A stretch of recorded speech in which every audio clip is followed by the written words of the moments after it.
அனைவருக்கும் வணக்கம். மகர ராசினியர்களுக்கு நிகழ்ந்து கொண்டிருக்கும் ஜூலை மாதம் 15ஆம் தேதி முதல் 21ஆம் தேதி வரை உள்ள அடுத்த 7 நாட்கள் என்ன மாதிரியான நன்மைகள் எல்லாம் ஏற்பட இருக்கு, கிரக நிலைகளின் ரீதியாக அமையிருக்கும் சாதகங்கள் என்ன, பாதகங்கள் என்ன, மேலும் என்ன மாதிரியான முன்னேற்றங்கள் எல்லாம் உங்களுடைய வாழ்வில் ஏற்பட இருக்குது. குறிப்பா இக்காலகட்டங்கள்ல, அதாவது இந்த 15ஆம் தேதி முதல் 21ஆம் தேதி வரை உள்ள அடுத்த 7 நாட்கள் பொன்னான ஒரு வாரமா அமைஞ்சிருக்குதுங்க. அந்த வகையில உங்களுடைய வாழ்வில் குடும்ப சூழ்நிலை ரீதியாகவும் உத்தியோகம், தொழில், வியாபாரம், கலைத்துறை, அரசியல் துறை, மாணவ மாணவிகள், விவசாயத்துறையினர், பெண்மணிகள் என அனைவருக்குமே என்ன மாதிரியான நன்மைகள் எல்லாம் ஏற்பட இருக்குது. குறிப்பா இத்தருணங்கள்ல கிரகங்களுடைய சஞ்சார நிலைகள் என்ன என்று பார்க்கும்போது, ரிஷபத்தில் குருவும் செவ்வாயும் இணைந்து உங்களுடைய ராசிக்கு குரு மங்கள யோகத்தை ஏற்படுத்துகிறாங்க. அதே போல் மிதுனத்தில் சூரியன் சஞ்சரிக்கிறாரு. இந்த சூரிய பகவான் இந்த வாரத்தினுடைய மத்திய பகுதியில சந்திரனுடைய ஆட்சி வீடான கடகராசிக்கு பயிற்சியாகி அங்கு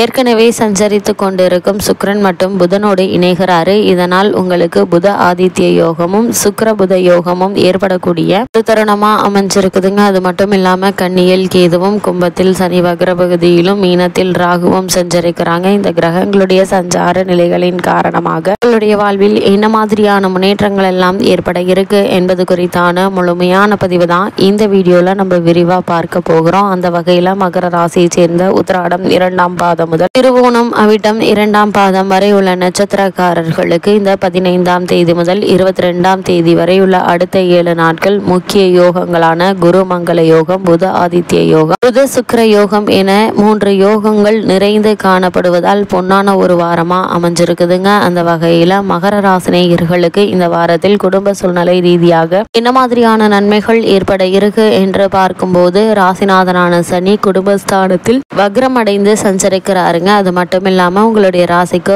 6ஆம் இடத்தில் இருந்த சூரியன் இந்த வாரத்தினுடைய மத்திய பகுதியில 7ஆம் இடத்திற்கு சென்று உங்களுடைய ராசியை பார்வையிடுகிறாரு. 5ஆம் இடத்தில் குருவும் செவ்வாயும் இணைந்து உங்களுடைய ராசியை பார்வையிடுவது அற்புதமான பலன் தரக்கூடிய ஒரு கிரக சஞ்சாரம் என்று தாங்க சொல்ல வேண்டும். மற்ற கிரகங்கள் செய்யும் தீமைகளை குறைக்குங்க. இடம் வாங்குவது, வீடு கட்டுவது போன்ற காரியங்களை கவனம் செல்லுங்க. உடன்பிறப்புகளால் உங்களுக்கு உதவுவாங்க. கடன் சுமை ஏற்பட்டு வந்த நிலையில அந்த கடனை அடைப்பதற்கான முயற்சிகள்ல வெற்றி கிடைக்கக்கூடிய ஒரு தருணமா அமைஞ்சிருக்குதுங்க. பொது வாழ்வில் உள்ளவர்களுக்கு புதிய ஏற்றம் கிடைக்கக்கூடிய ஒரு காலகட்டமாகவும் இந்த அடுத்த 7 நாட்கள் அமைஞ்சிருக்குது என்பதை கிரக நிலைகள் உறுதியளிக்குது. அது மட்டும் இல்லாம வாக்கு, தனம், குடும்பம் ஆகிய ஸ்தானங்களில் வக்ரகதியில் சனி பகவான் அமர்ந்திருக்கிறாரு. 7.5 சனி காலத்தில் கடைசி பகுதியாக இது அமைஞ்சிருக்குதுங்க. இக்கடைசி பகுதியில் சனி பகவான் ஓரளவு நன்மை செய்வார் என்பதே மகரிஷிகளுடைய வாக்கா அமைஞ்சிருக்குதுங்க. சென்ற 5 ஆண்டுகளுக்கு மேலாக இருந்து வந்த அலைச்சல், கடின உழைப்பு, பிரயாணங்கள் ஆகியவை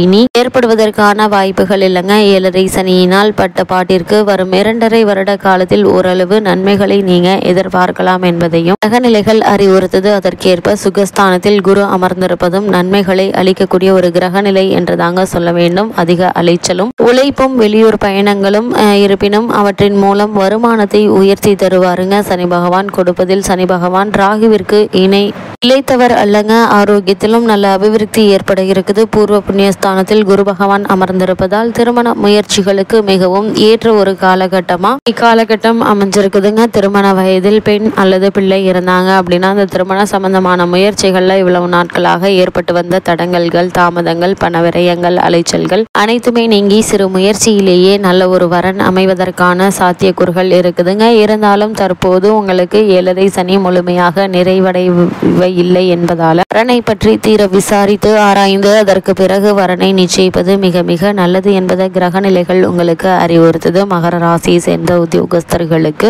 நிகழ்ந்து கொண்டிருக்கும் ஜூலை மாதம் 15ஆம் தேதி முதல் 21ஆம் தேதி வரை உள்ள அடுத்த 7 நாட்கள் மேலும் என்ன மாதிரியான நன்மைகள் எல்லாம் உங்களுடைய வாழ்வில் ஏற்பட இருக்கு என்று பார்க்கும்போது, உத்தியோகத்துறையை தனது பிடியில் வைத்துக் கொண்டுள்ளவர் சனி பகவான். 7.5 சனியினுடைய 5 வருட காலத்தில் பட்ட சிரமங்களுக்கு ஈடாக இப்போது பல நன்மைகளை உங்களுக்கு அள்ளித்தர இருக்கிறாருங்க சனி பகவான். தற்காலிக பணியாளர்கள் அவர்களின் பணிகள்ல நிரந்தரம் செய்யப்படுவதற்கான வாய்ப்புகள் இருக்குதுங்க. வேலை இல்லாமல் துன்பப்பட்டு வரும் மகர ராசியினருக்கு நல்ல வேலையை அளித்தருள இருக்கிறாருங்க சனி பகவான். அது மட்டும் இல்லாம காரணமே இல்லாமல் உங்களுக்கு மறுக்கப்பட்டு வந்த பதவி உயர்வு, ஊதிய உயர்வு, உத்தியோகத்தில் கிடைக்க வேண்டிய சலுகைகள் ஆகியவற்றை நீங்கள் தற்போது எதிர்பார்க்கலாங்க. தற்காலிக பணியாளர்களுக்கு பணி நிரந்தரம் செய்யப்படுவதற்கான வாய்ப்புகளும் அதிகம் இருக்குது. இக்காலகட்டத்தை பொறுத்த வரைக்கும் சிறந்த முன்னேற்றம் நிறைந்த ஒரு தருணமா இக்காலகட்டம் அமைஞ்சிருக்குதுங்க. அதே போல மகர ராசியை சேர்ந்த தொழில் மற்றும் வியாபாரம் செய்பவர்களுக்கு நிகழ்ந்து கொண்டிருக்கும் ஜூலை மாதம் 15ஆம் தேதி முதல் 21ஆம் தேதி வரை உள்ள அடுத்த 7 நாட்கள் மேலும் என்ன மாதிரியான நன்மைகள் எல்லாம் ஏற்பட இருக்கு என்று பார்க்கும்போது தொழில் மற்றும் வர்த்தகத்துறைக்கு அனைத்தும் சனி பகவானுடைய ஆதிக்கத்தில் தாங்க இருக்கு. அவர் தற்போது ஜென்ம ராசியை விட்டு விலகியுள்ளதால செய்யும் தொழிலில் நல்ல முன்னேற்றத்தை அள்ளி தருவாருங்க. புதிய விற்பனை கிளைகள் திறப்பதற்கு ஏற்ற ஒரு காலகட்டமா இக்காலகட்டம் அமைஞ்சிருக்குதுங்க. சக கூட்டாளிகளுடைய ஒத்துழைப்புகள் சந்தை நிலவரம் உங்களுக்கு சாதகமாக துணை நிற்குங்க. லாபம் படிப்படியாக உயர்வதை அனுபவத்தில் உங்களால காண முடியும். ஏற்றுமதி துறையினருக்கும் லாபகரமான ஒரு வாரமா தான் இந்த வாரம் அமைஞ்சிருக்குதுங்க. புதிய முதலீடுகள்ல துணிந்து இறங்கலாங்க.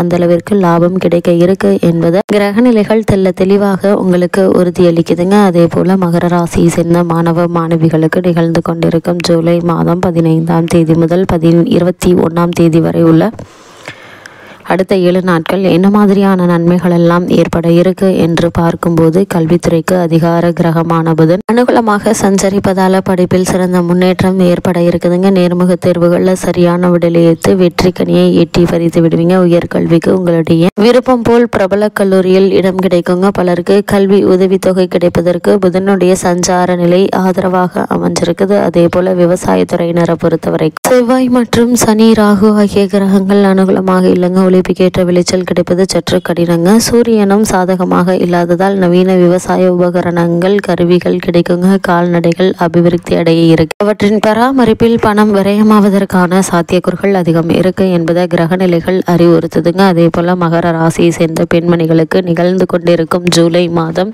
15ஆம் தேதி முதல் 21ஆம் தேதி வரை உள்ள அடுத்த 7 நாட்கள் என்ன மாதிரியான நன்மைகள் எல்லாம் ஏற்பட இருக்கு என்று பார்க்கும்போது இந்த வாரம் முழுவதுமே குரு பகவான் உங்களுக்கு ஆதரவாக சஞ்சரிக்கிறாருங்க. அதே போல சுக்கிரனும் சாதகமாக சஞ்சரிக்கிறாரு. இதனால் குடும்ப சூழ்நிலை மகிழ்ச்சியும் மன நிறைவையும் அளிக்கும் விதமா அமைஞ்சிருக்குது. குடும்பத்தில் சுப நிகழ்ச்சிகள் நிகழ இருக்குதுங்க. அதே போல நெருங்கிய உறவினரிடையே பரஸ்பர ஒற்றுமையும் அந்யோன்யமும் நிலவுங்க. வேலை இல்லாத பெண்மணிகளுக்கு நல்ல நிறுவனத்தில் வேலை கிடைப்பதற்கான சாத்தியக்கூறுகள் அதிகம் இருக்கு என்பது கிரகங்களுடைய சஞ்சார நிலைகள் தெளிவாகவும் உறுதியோடும் எடுத்து காட்டுதுங்க. அதே போல நண்பர்களோடும் பங்குதாரர்களோடும் எந்த விதமான கருத்து வேறுபாடுகளும் வேண்டாங்க. அதே போல கணவன் மனைவி உடல் நலமும் மனநலமும் சற்று பாதிக்குங்க. இருவரின் ஒருவருக்கு மன அழுத்தம் அதிகரிக்கும். பெண்மணிகளுக்கு சில எதிர்பாராத இடர்பாடுகள் உண்டு. உடல் அசதியோடு இருக்குங்க. வேலை செய்வதில் சோம்பல் அதிகரிப்பதற்கான வாய்ப்புகள் அதிகம் இருக்கு என்பதால தேகியிடம் நேரம் கிடைக்கும் போது ஓய்வெடுத்துக் கொள்வது மிக மிக நல்லதுங்க. மகர ராசினியர்களுக்கு கிரக நிலைகளின் ரீதியாக கூறப்படும் பரிகாரம் என்ன என்று பார்க்கும்போது பிரதோஷ காலத்தில் அருகாமையில் உள்ள சிவன் கோவிலுக்கு சென்று வழிபடுங்க. அபிஷேகத்திற்கு தேவையான பொருட்களை இயன்றளவு